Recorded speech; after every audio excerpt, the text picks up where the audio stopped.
Okay, great. Welcome. Thank you so much for coming this evening. I'm really thrilled to introduce my colleague, Dr. Larisa Kasumagić-Kafedžić, who's an associate professor at the University of Sarajevo's Department of English Language and Literature.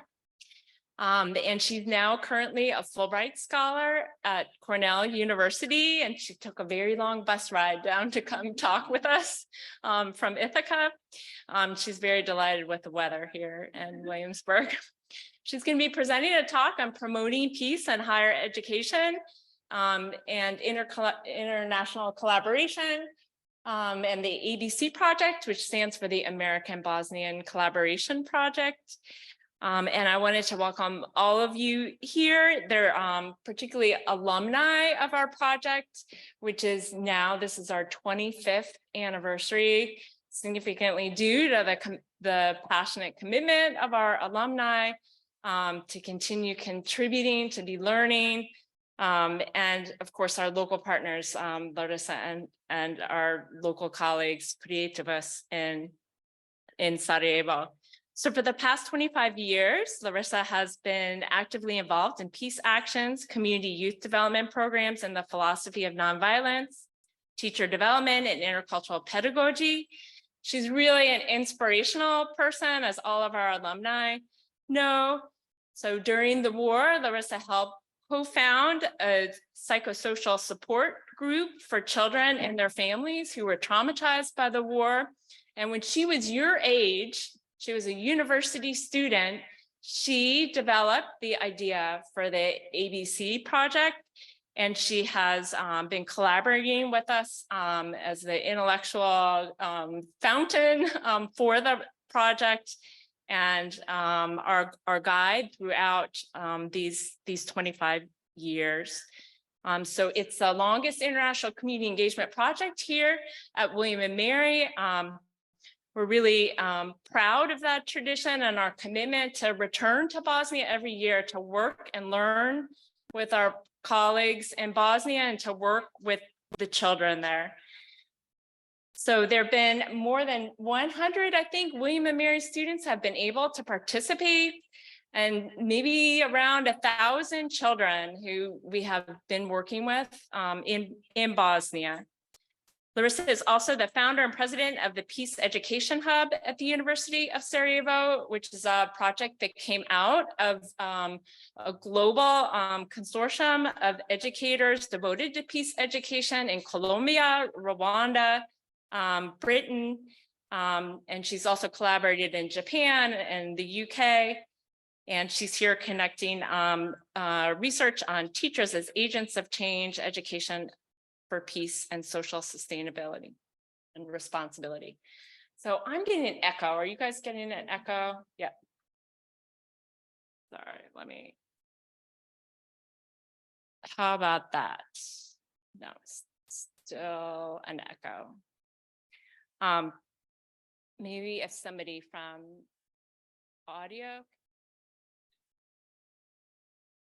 Hello? Okay, that's better.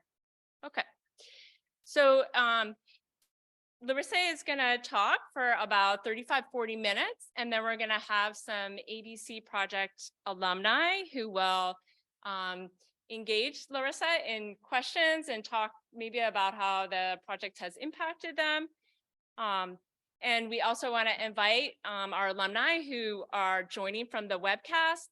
And I looked at the list, it's amazing. I believe we have alumni who are joining us from China, from Benin, from London, you know, of course, across the United States. So thank you for crazy time zones and your willingness to join us. But here, the alumni who are going to help us facilitate the Q&A are Kelly Kroninger-Weisberger, who's associate director at undergraduate research and enrichment programs at Drexel University. Lexi Hartley, who's an experienced teacher and is now at Cornell Global. And Andrea Blazanovic, who's a program officer on the Balkans at the National Endowment for Democracy. So join me in welcoming Professor Kasumagić-Kafedžić.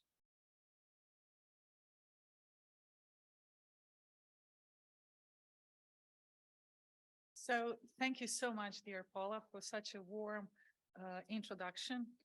It's been wonderful to be back to Williamsburg, to the College of William and Mary, and I provided here the photo from 5 years ago when we celebrated 20th anniversary of the ABC project, when I also came here to share the joy and to share the achievements and collaboration over the course of time.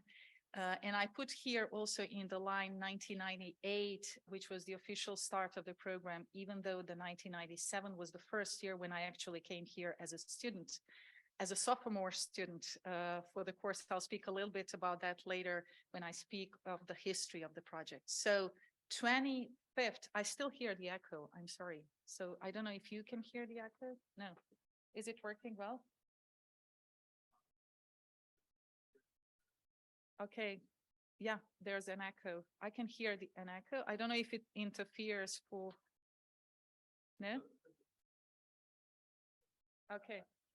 Is this okay? Is this better? I'm sorry. Okay. But I now understand Paula's concern because it's producing this echo. Okay, I think I'll just stand here. So the 25th anniversary of the project is really a very unique and very precious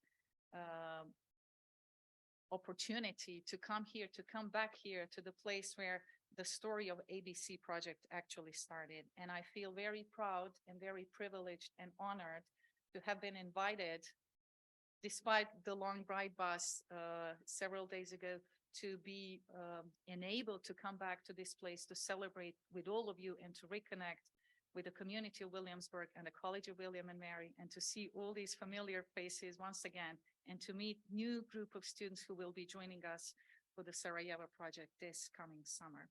So it's been really a privilege and an honor to introduce some of the history of the project of the American and Bosnian Collaboration Project. So I will speak briefly about my own role and the position, so the positionality of my own connection to the ABC project, to the early starts of the idea of the ABC project. I will speak briefly about the context of Bosnia and Herzegovina in connection to the social and political framework of how the project has been framed and started right after the war, but also what the implications are of the project for the current situation in Bosnia, with all the remnants of the war and the legacies of the war, but also the struggles that we still have in connection to building peace and rebuilding the communities.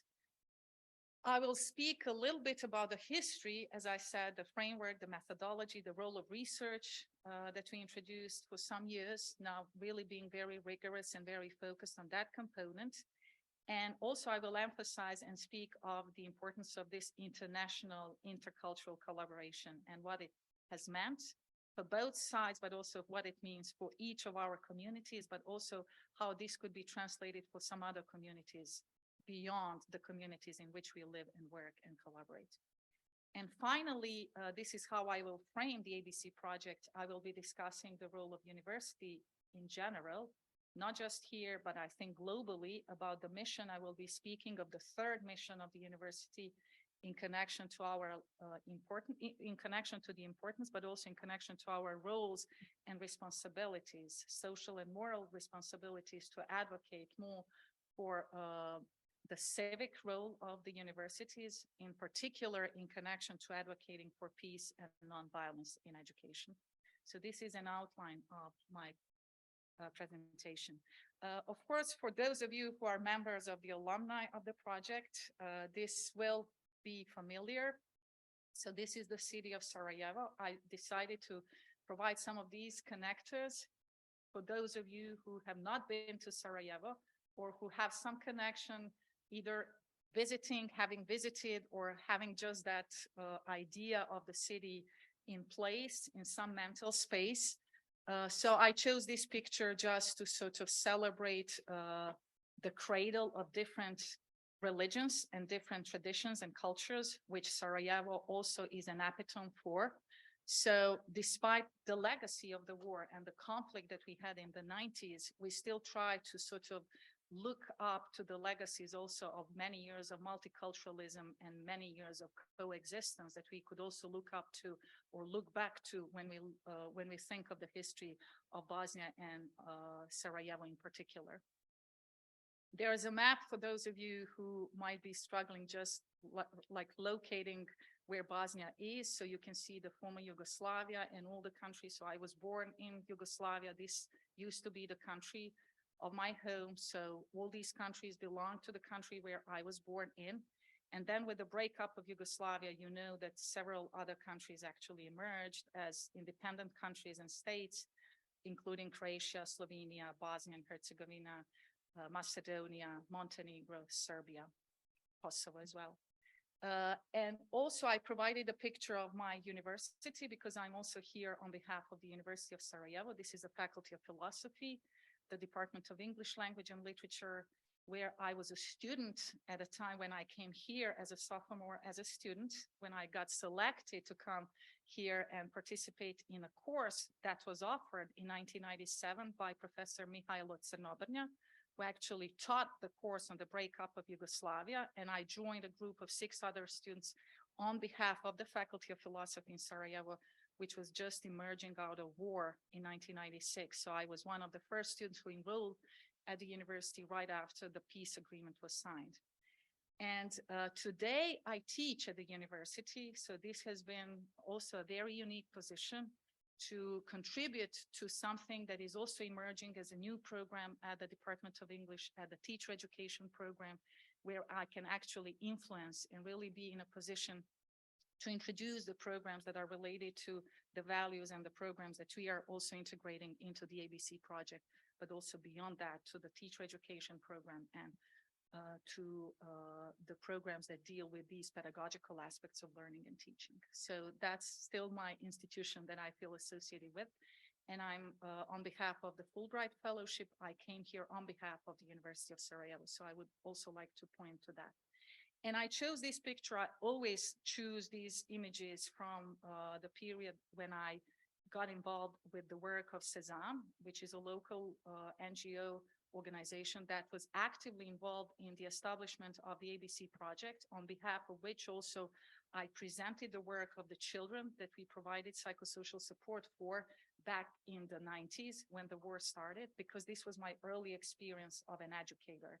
I started as a young teenager to develop and work together with other colleagues in my hometown in Zenica at a time, and we used a lot of artwork and a lot of psychosocial therapeutic approaches to help young children and their families process their war traumas. And I usually choose this just to establish my positionality in connection to the field that I have helped develop and also that I'm still learning from, because this early experience of my teenage years of being actively involved in the community service work, just like the project that you are involved in, has really established my connection and my conviction that peace education and intercultural sensitivity should really be formalized and should really be institutionalized, because this early experience has really been very formative in my own commitment to peace and nonviolence, because this is how I started in the middle of the war, because I couldn't go to the university and I couldn't study formally for 4 years. In connection to the ABC project, I would like also to bring in a little bit of the history, and Jody Fissler is here, so she would remember the Bargain and Peace Initiative. This is how the project started, and this is how I came here, as I mentioned, in 1997, as one of the 6 students through the Reeves Center of the College of William and Mary. And we each presented our experiences at a time of our connection to education or to the niche in the society that we were associated with. And my connection and my presentation and lecture at the time from my student perspective was related to the work of children that I actually explained in connection to Sezam. So this was the early start. Upon my return to Bosnia and Herzegovina, I initiated this idea that we could actually frame this as English language and literature and culture teaching. And we had a group, first group of students who came with Professor Mihailo Crnobrnja to Zenica at a time. So this was the first group of students. I'm not sure if Nina is on the Zoom, on the call today. She also reached out, Nina Chan. She was one of the members at a time. They stayed, some of them stayed with my family. So this is the host family, my mom, for the first group of students. We hosted students in Zenica, and we worked in the orphanage. So this is with Joy Spencer. I co-taught. I was also like co-teaching, just like you are now paired with other students. So I co-taught with Joy Spencer. We did some volunteer work also in the orphanage in Zenica, in addition to teaching English and culture and peace. A great emphasis at the time has been on peace education. So this was the early start. The framing, I would like just to bring in this. I'm not going to go into the details of the political and social context, but this is also inevitable, just to explain the context of why such program and such framework was really necessary for the context of Bosnia and Herzegovina. And you are all, those of you who have traveled and those of you who are preparing to go to Bosnia, you're familiar that this is sort of a context that is still suffering and really dealing with this conflicting, complex, contradictory system of education that is framed within the politics of deep divisiveness and very complicated and complex fragmentation of the educational system. So I'll focus just briefly on some of these aspects of the educational system that are very, in this slide, but the elements that I chose, that they're really extreme. They are not indicative of what is really happening, but they're important to understand the politics in education. So I just wanted to bring out the narratives of these narrow ethno-national legacies and discourses in education that are still shaping a lot of the politics of educational system. Also, when it comes, this is the field that I have been particularly interested in, the pedagogy. And this is something that you also experienced, having been involved in the project or now learning to become actively prepared for the coming summer. So a lot of, hierarchies, a lot of traditional models of learning and teaching when it comes to pedagogies and how knowledge is sort of understood and generated and developed is still very much based on rote memorization, on information acquisition. So there is little room for fostering critical, analytical thinking, for values education. We had a very long tradition of odgoj, which is the values education. Those of you who speak a little bit of the language, you would know what odgoj stands for. So this was really in connection to whole child development and whole child learning.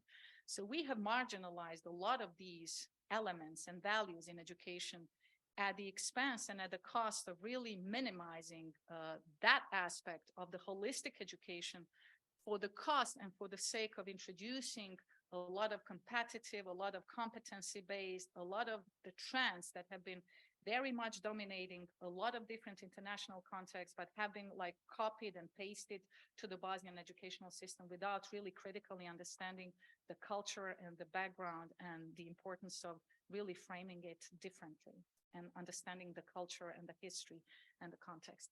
And also the elements of ethnification. And this is really familiar to all of you who are either analyzing and learning about Bosnia from political or social perspective, but also from educational perspective. There's a lot of research in line with this ethnification of the narratives of us versus them and how these legacies have still been infiltrated into the curriculum, into the attitudes of teachers. So it really takes a special focus and awareness to bring in this aspect in teacher training and the curriculum development. And also doctrinal religious instruction. So this was also something which was introduced after the war. We were a country without religious education as part of the official curriculum and official schooling. So this was a trend introduced after the war.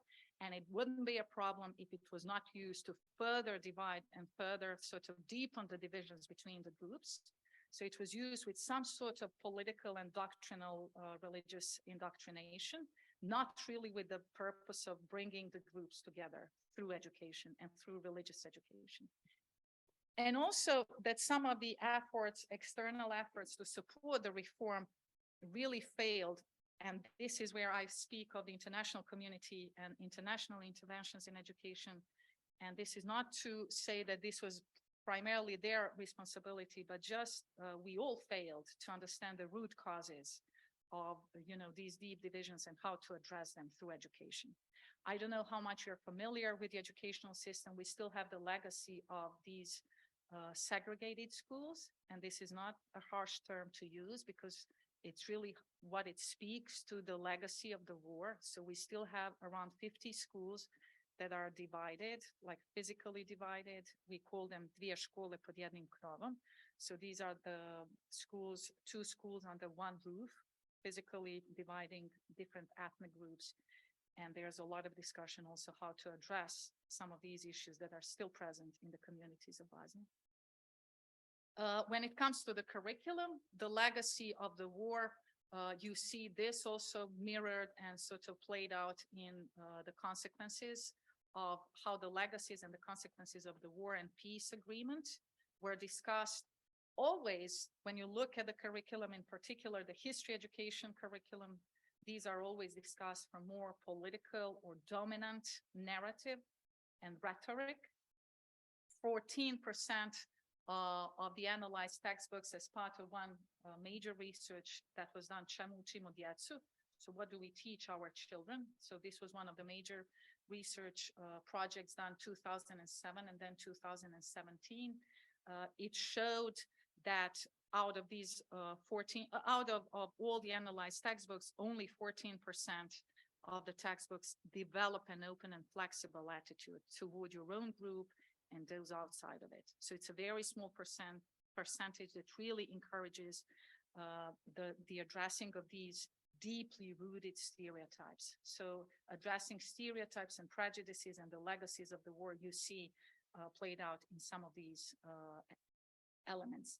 And lastly, that very little, relatively little research has been done on how peace resources circulate among BH educators and what is the role of school leadership or the whole school approach. And I'll speak also later on about the book that we also published where the ABC project has also been portrayed in order to address some of these issues and problems to actually open up more room in the community at the institutional levels of education, where we can also discuss more strategic approaches to introducing peace education through education. Okay, so I wanted this to be framed to some of these elements of politics and social structures and how the things and challenges are faced and experienced today. And I'll go back now to the project just to sort of that you can make some of the connections. Of course, those of you who have been on the project, you can easily make some of these connections. For those of you who are new, I'd like to introduce a little bit of the history that I'm also proud of, together with Paula and with all of the ABC alumni, and also with all of my students back in Sarajevo, and the organization Creativus, and all of the people who have been, working really hard and have been committed to the work on the Bosnian side as well.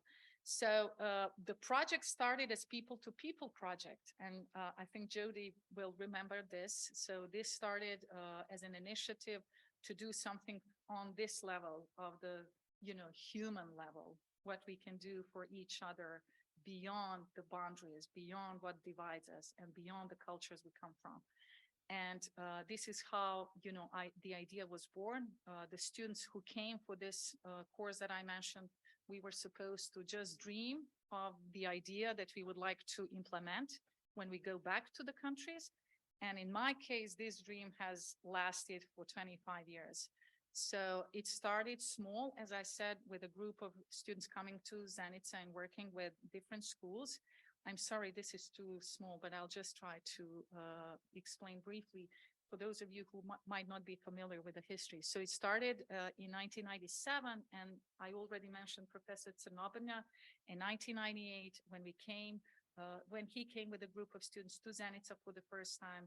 1998, we already started. So this was the official year of the project. And then 1999, we have already integrated a lot of activities in Zenica through schools and with the local organization that I worked for, Sezam.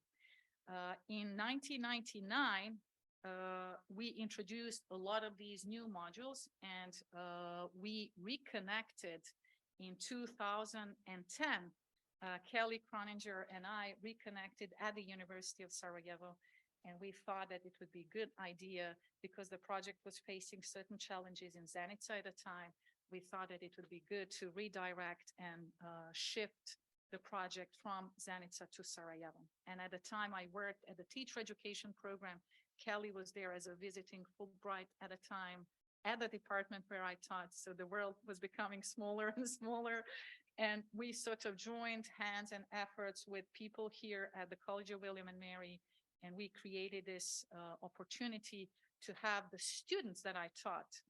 We thought that this was really a good chance for students who were in training to become teachers of English language and literature and culture to be joined together with the students here in order to develop and further improve the curriculum, to introduce other aspects that I'll also speak about, and to work in tandem pairs of teaching, to do more in-depth collaborative, more partnership sort of based planning from the start. And this is how we actually developed further the project. We designed over the course of time, and this was really the work in progress over so many years of time, that we sort of distinguish these 4 major modules that we are now focusing on, one of which is dealing with peace and the philosophy of nonviolence.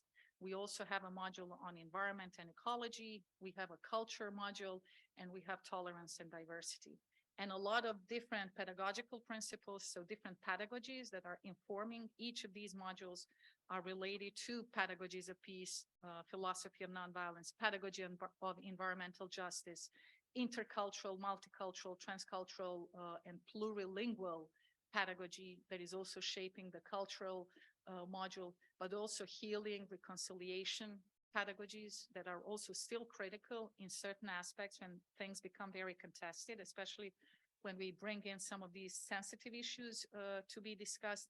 So we apply a lot of these healing and reconciliation pedagogies, as well as critical and inclusive pedagogies in education. And this is also in depth, because over the course of time, we have also developed different aspects of the project.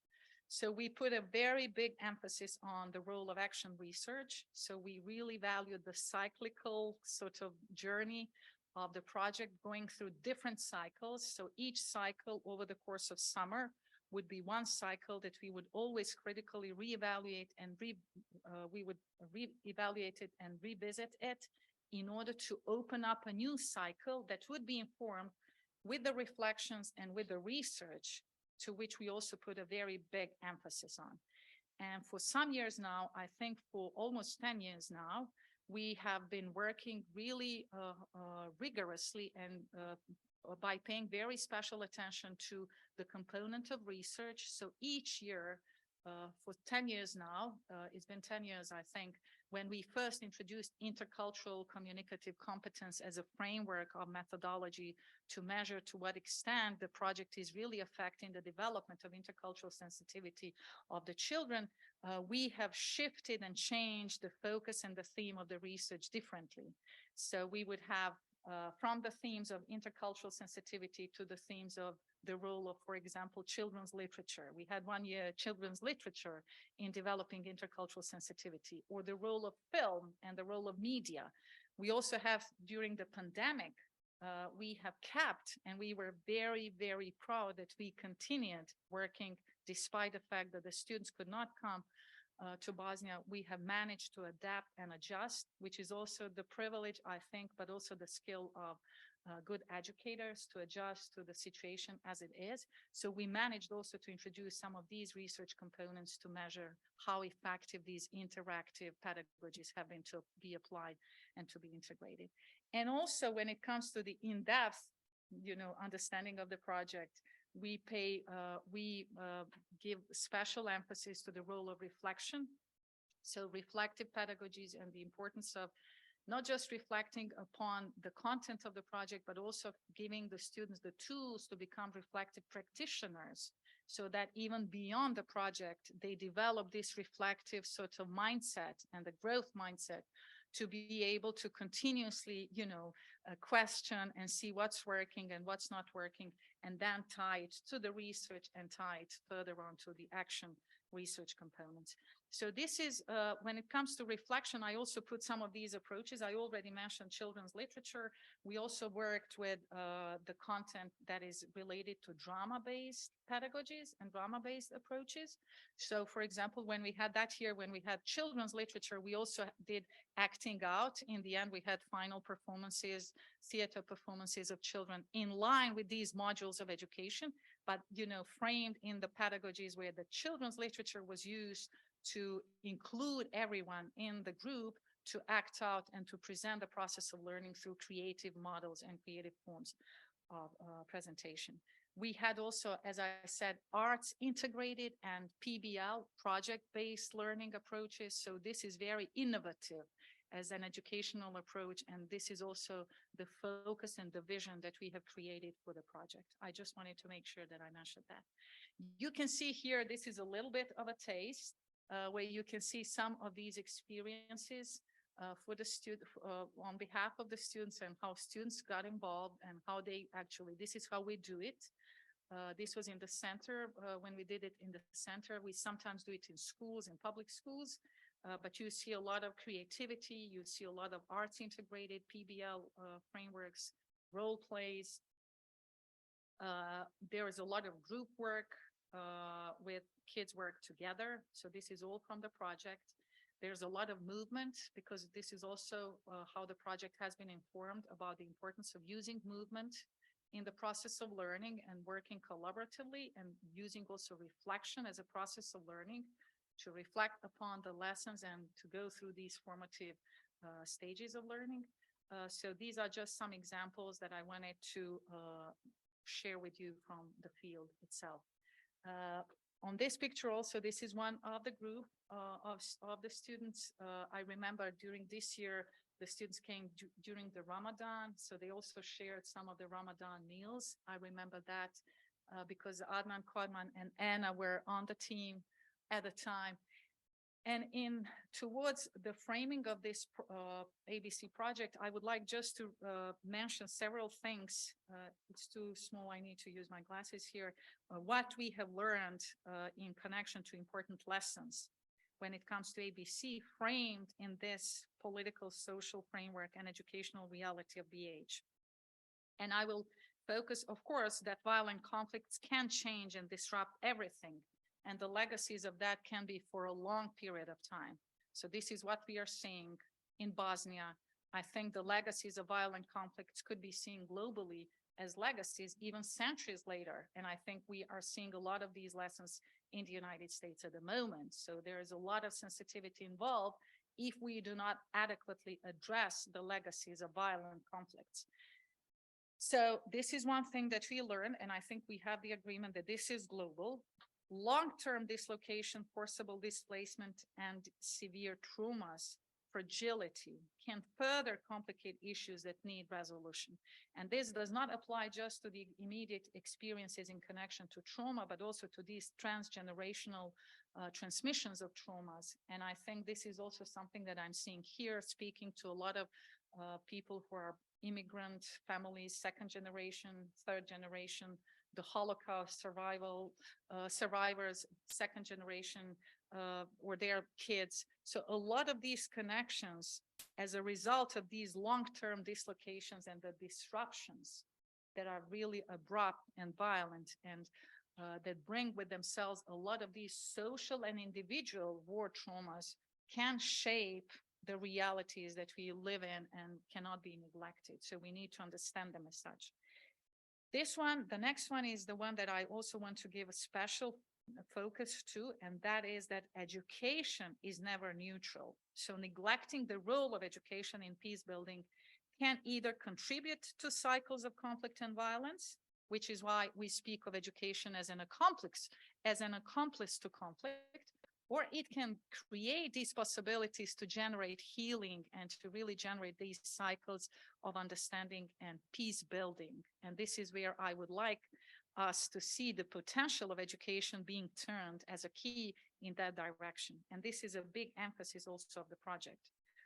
And lastly, that a proactive approach to peace building can increase resilience and provide valuable opportunities to rebuild, heal, and grow. But we need to think of them in terms of strategic responses to violent conflict, prevention, post-conflict healing, but also I think in times of peace, which can be fragile, and we know positive or negative peace, what they stand for, I think we need to think in terms of more strategic approaches when it comes to education and in universities in particular.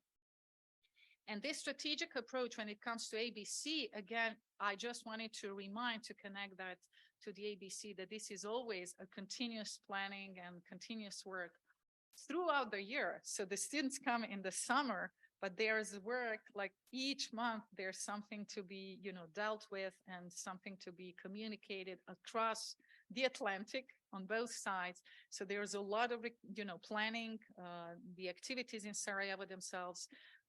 That's a special part, but also just planning for that to happen on both sides, recruitment, planning the curriculum, developing and designing the research, and also developing the methodology, and doing the students play the critical role in this on both sides, in particular College of William and Mary students. So really using the research to inform the decisions in the project. I wanted to make this connection in terms of the strategic approach to projects at the micro sort of level, but how we can also learn from some of these micro levels of project development for some broader, more strategic developments in education.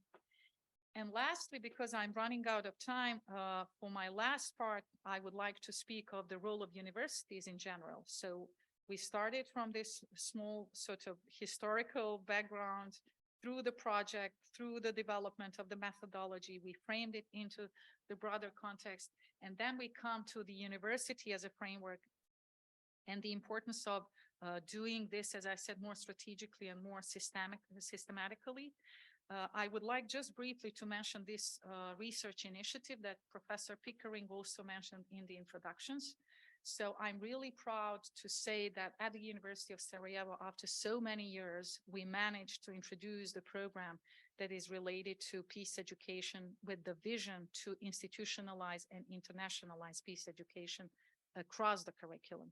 And it was only several years ago that this project started out of a larger international research network with the universities in Kigali, University in Los Andes, Colombia, Kigali, Rwanda, University of Sussex, United Kingdom, and the University of Sarajevo. So we did for 3 years, we did the research. We also published the paper if someone is interested, and why and how should universities teach for peace, and how peace pedagogies could be integrated into the university curricula.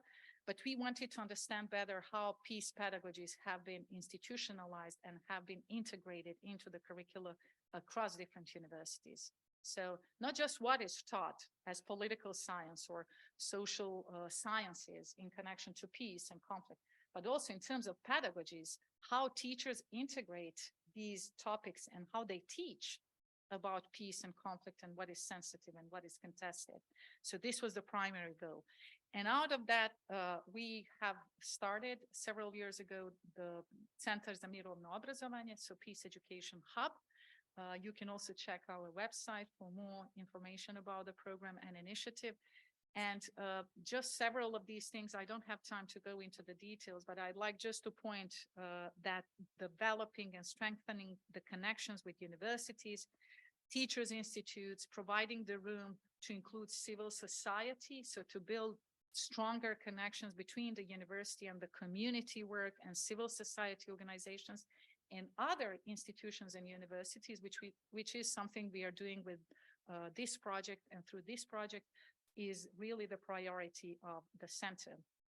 An ABC project has been integrated through the Peace Education Hub for several years now. So now we have greater institutional visibility and greater strategic approach to that. All of that is contributing to the promotion and creation of the culture of peace and nonviolence in the context of education in order to build more sustainable peace. So these are just some of the elements of the goals of the center that we stand for. And through the center, great emphasis is also, as it is in the ABC project, to use a lot of arts-based arts integrated approaches. This was from the project in the beginning when we did a comparative study of different places in these 4 countries to understand how young people understood conflict and peace. So we designed different workshops with teachers and students also at the time in these different places. And some of the challenges, I'm getting to the closure. So some of the challenges that we have experienced, and this is something for all of us at the ABC project, but also the level of the university strategies and thinking in terms of more strategic elements. These are some of the challenges that we have faced. A lot of times we are not connecting and contrasting the past and the present societal tensions. So we have the tendency to either focus on what is current or what was in the past. We are not making very clear connections and, linkages of why the situation is as such at the present moment and how this is related to the past. So I think for a lot of understanding in connection to contemporary economic and social injustices, we need to think more holistically in terms of making these linkages more clear.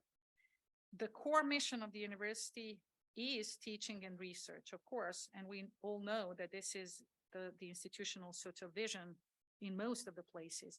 But what we advocate for through the Peace Education Hub is also this third mission of higher education that may be said to relate to issues of society and some form of moral responsibility to the community, but also to the well-being of everyone. So the concern with students' hearts and actions, in addition to their minds, is not new to higher education. And this is something that we want to advocate for, that students should also think in terms of providing for some public good beyond their personal careers and their, future jobs.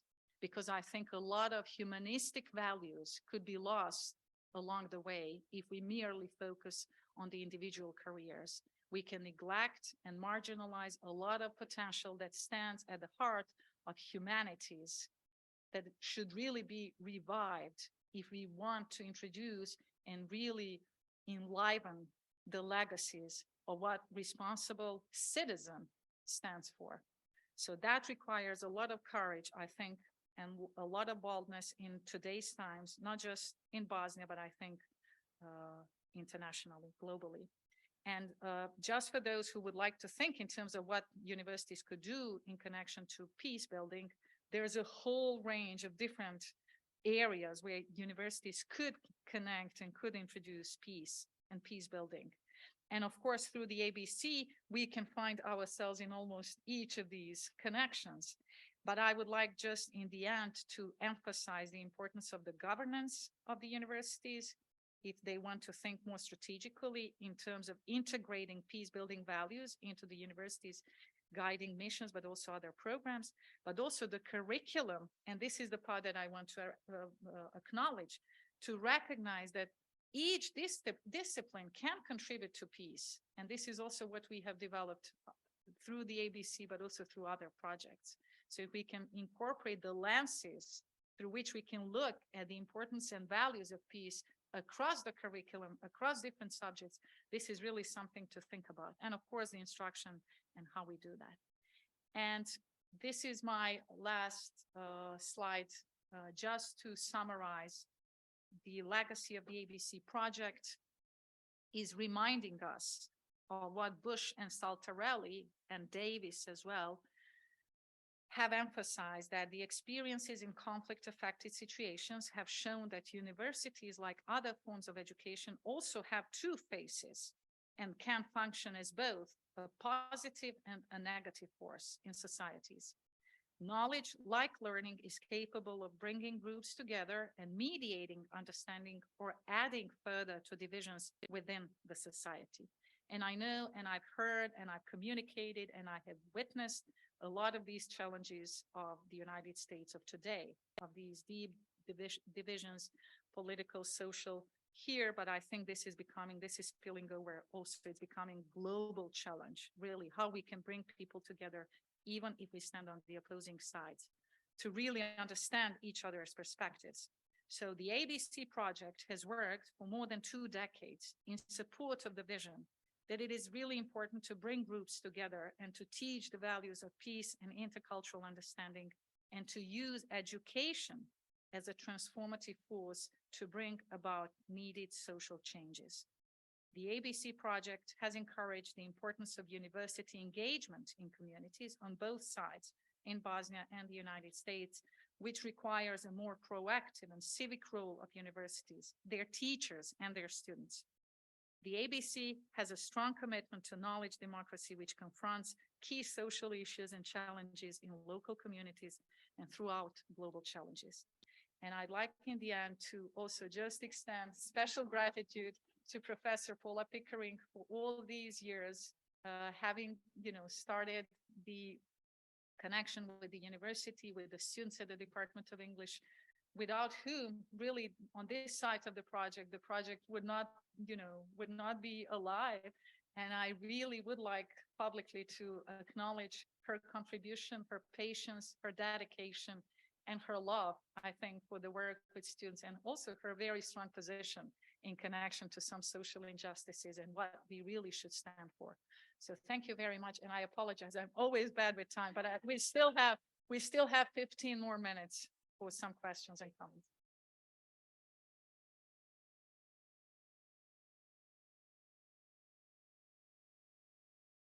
Today, I just wanted to also thank our donors who have been with us for so many years, and without we would not exist. So the Community Center, GRI, the Global Research Institute, Russian Facility of Studies, the Office of Community Engagement, and many alumni who every year contribute what they can to help us continue to sustain our work on cross-cultural communication and innovate the project. So thanks. And questions?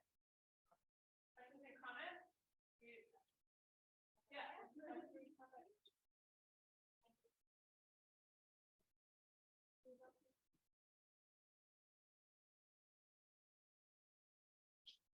No, I don't think they're messaging.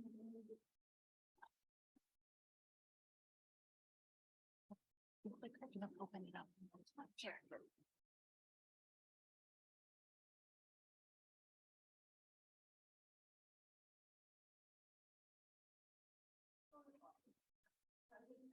I would just start with the first question. What is about the co-teaching and how that has helped the project grow? Because I know when I was involved in the project, co-teaching was the most important part to me. Oh, perfect. So I'm going to, that's loud. I was asking Larisa to talk a little bit about co-teaching, because I think for anyone who's an alumni of the project, the relationship that they had with their co-teacher was something that was really important. My co-teachers, I went back and spent a year in Sarajevo, and both my co-teachers ended up being my closest friends and came to the US for my wedding and were two of my bridesmaids. So I can speak to how that's a really important connection, but I was wondering if Larisa can talk to that. Yes, that's really an integral part. And I think that's also undertaking the whole process of from the first moment when students meet each other to the moment when, like on the Zoom since recently, so that they start planning before the Zoom, they would do that through emails and just exchange, introducing each other. With the introduction of the Zoom, with the pandemic, that has become more formative in a way that they also use the time to introduce each other, to connect to each other, to really match each other's styles of teaching. So we introduce some also strategies to know what is a preferred style to teaching and learning so that we can pair up students better. And I think it's just formative in a way that the project is not just aimed to help kids and children develop their intercultural sensitivity, but it's also on the side of students who are, involved in the co-teaching and co-planning to develop the set of different competencies and values that are also critical for the educational context, but also beyond that, just working on the team, working in pairs, developing this cultural humility, I would say, on both sides. So understanding what these differences are related to and how they, stand and how they can be overcome in times of, the breakdown in communication. We had those instances as well. So how we negotiate and how we go around, how we resolve conflicts and issues when we have them in the pair or on the team. So I think it's invaluable. It's just integral to the process of planning and in the process of teaching. So this would be briefly my response to that. I think it's very valuable. The students can probably claim in support of that with all the challenges. And this is, I think, integral to the process of learning. You have to leave your comfort zone, and you also have to learn how to be in the shoes of the other person, to know how to navigate through difficult situations, how to even, live in a new culture, in a new linguistic environment, but also how to go around when you really work with, your co-teacher, but also on the team. Thank you, Lexi. I actually might piggyback a little on that question. So when I participated in the project in 2004, we did not co-teach with Bosnian students of education or English language pedagogy. We taught with each other. And when I helped facilitate the switch of the project from Zenica to Sarajevo in 2010, that's a decision. I believe it was Larisa who suggested we switch this to a situation where William and Mary students were co-teaching with Bosnian students. And Lara, can you talk a little bit about why you made that suggestion and how important it's been? So at the time, I forgot, I've lost the time and track of all the years, but in the early start, we'd actually co-taught with teachers. So these were the teachers who were in school. So the students would come and we would, tie the student and the project to the school in my hometown in Zenica. And after that, so for some time, as you said, at some point, there were also students on their own without the Bosnian counterpart. But then with the introduction and with this idea, I just thought, having been through this whole journey, I just thought it would be so important for my students also to be involved in something that is so precious. So this is maybe out of very selfish reasons, but also out of some sort of vision of what it really means to be involved in international exchange project and how that can expand your horizons and how that is in its essence really a learning potential for everyone involved. I just thought that this could really nicely be connected and importantly connected to the work that I started developing at the Department of Education, at the Department of Teacher Education within the English language program, when we decided that this co-teaching could really make this more professionally and more sort of authentically partnership between the countries and between different cultures. Because the attitude of the ABC and the college has always been that this is really a partnership. So we always applied a lot of these values that we advocated for. We also try to integrate them in the process of project development itself. So to negotiate, to use a lot of democratic principles, to do a lot of group planning, to do a lot of group sort of, decision making. So I think this was just naturally coming out of also assuming this new position at the university. I just thought that this would be a very good way to involve and include my students. And I'm really proud. It's also good, I think, as a role model, as an educator, you're also role modeling how important it is to nurture relationships, because teaching is also all about relational aspects. It's about building relationships with other people. And I think this is what we have demonstrated through the ABC project, the importance and the value of human connection and the importance and the value of collaborative work. This is really at the essence of any educational work. And I think this is what we have tried to role model over the course of time. Yeah, I'll add a little perspective to that. So I'm in the field of international education, specifically at the higher ed level, and so is Lexi. And there's a lot of conversation right now about how to do community-based global learning or international service learning projects in a more ethical and sustainable way, and how to kind of understand the power and privilege differential that happens when you have a country from the global south and the global north collaborating on a project, and how to be aware of that and manage it in productive and fair ways. And I think this project has done a great job of that, and it's a credit to the people in charge of it who've been very thoughtful and intentional and careful in the orchestration of it and the development of it over the years. I've seen it grow more and more ethical and kind of adhere to best practices in the field of community-based global learning. And I think that's really impressive because it is hard to do. It is challenging sometimes. Yes. Yeah. And we are not saying that it was always easy.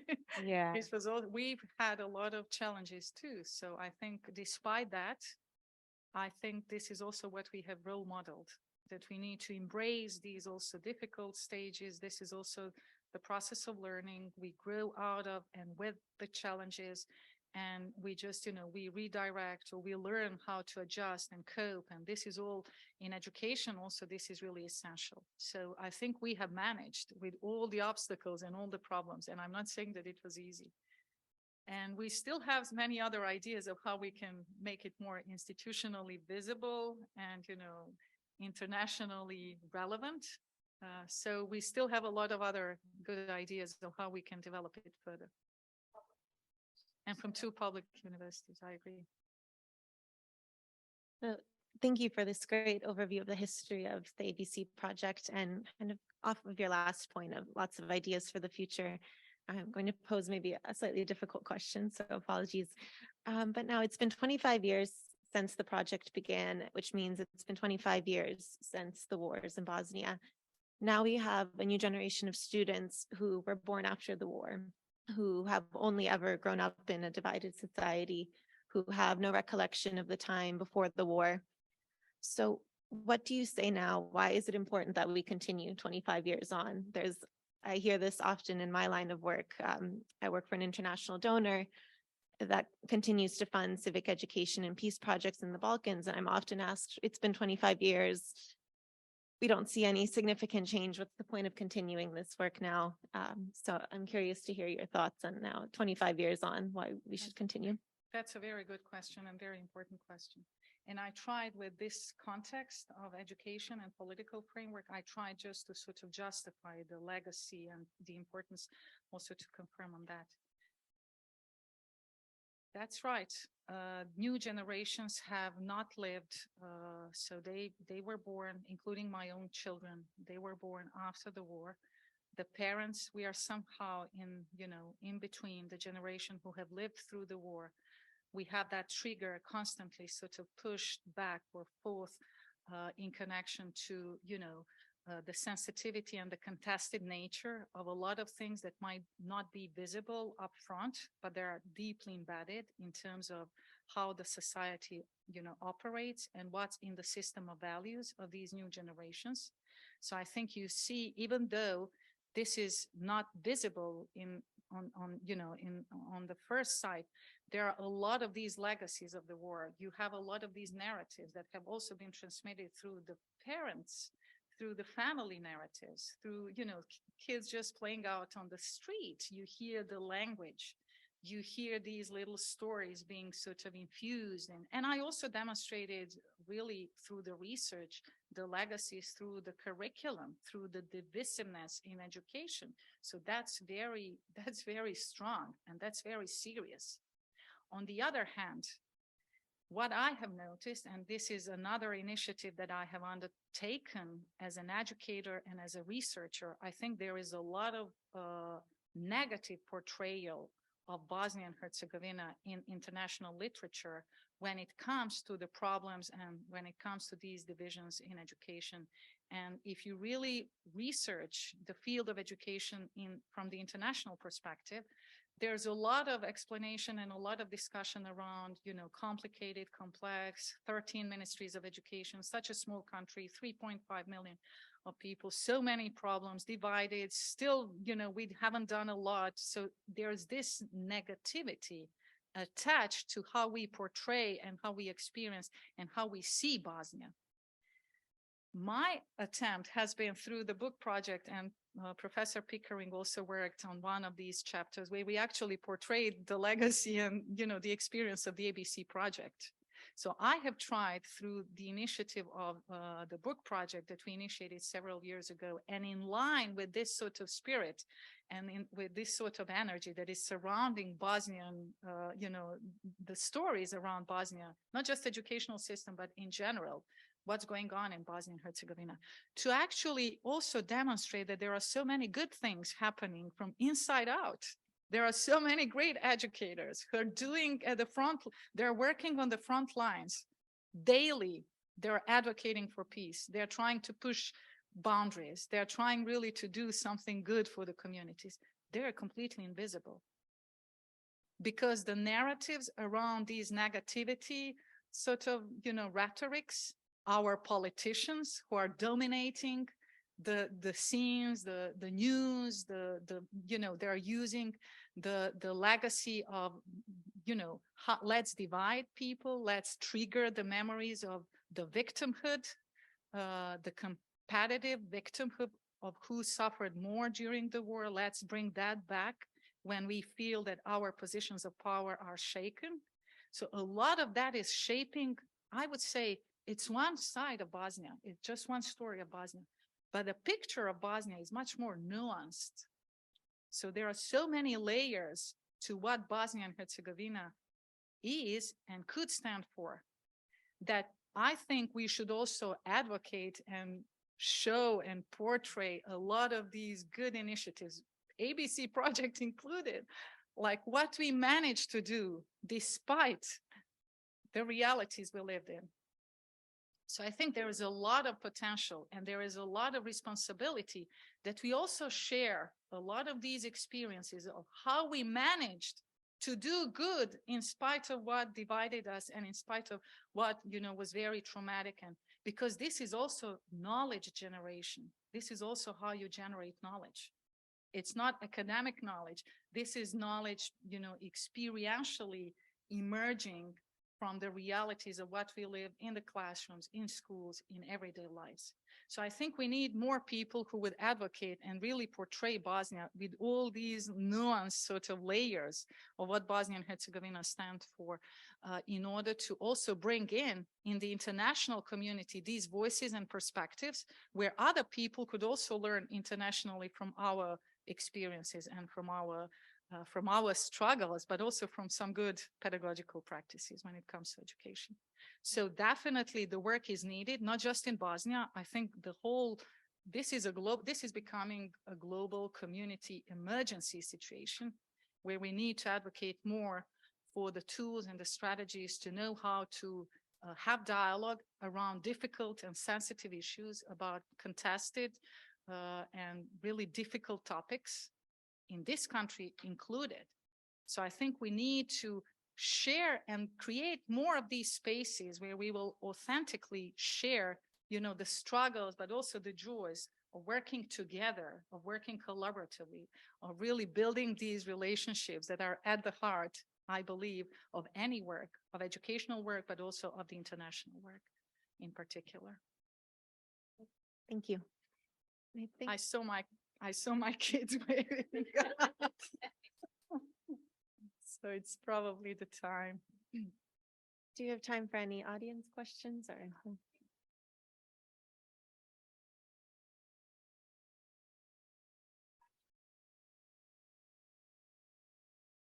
Or comments? Yeah, so I have a question. Hi, everyone. My name is Lara. I participated in the project last year. So you focused a lot on the role of universities in peace education and reaching out to the community. And you mentioned a bit the role of civil service organizations. I'm just curious because clearly we all agree that peace pedagogy is very important. But for many people who may not be going on to careers as teachers or may not be interacting in that sphere, how can we as individuals incorporate these principles into our own lives and our interactions with others as we move forward? I think we come back to education, to the importance of education in that particular field. There are many opportunities for those of you who would be interested, even here in the United States, some excellent programs, some very dedicated educators who teach beyond, the field of pedagogy. That really advocate and, strongly advocate for the infusion of these values, as you said, in your personal life, in your community, in the professional trajectory of your own field. I think these values and these frameworks are really needed. So I think education is at the heart of it. Education and exchange with others, because it's a continuous journey. to be a peace educator and to learn about peace, it really requires a constant reflection, a constant struggle. It's also a struggle. It's not some romanticized ideal of peace. It's really a struggle of something that is at the heart of social justice. It's the, the human rights for everyone. It's really about how we make our communities a better place for everyone in the community. So it's a lot, how we make this economic sort of access and economic prosperity available and possible for everyone in the community. So it's really about working hard for the betterment of the whole community. And I would just, I would reiterate, education is at the heart of learning about these values and the frameworks of peace in general. Understanding also how we resolve conflict, how we make sure that conflict does not escalate to violence, because conflict does not equal violence. Conflict is also very integral to the way we communicate as human beings. And it might be very, productive in certain situations, but we need to know how to negotiate. We need to know how to peacefully negotiate our positions. We need to know how to be aware of the power positions in certain conflictual or conflict situations. So there's a lot of education taking place and a lot of internal reflection. And it's a continuous struggle and a continuous process, I would say. So for those of you who would be interested also to pursue some trainings or education, I'm not sure about the situation here at the College of William and Mary, whether there are programs in connection to peace in general, peace psychology from any perspective. It could be from any field. But I am familiar and I've been working closely with several programs who have been advocating for peace that I can also connect you with and recommend for some future references.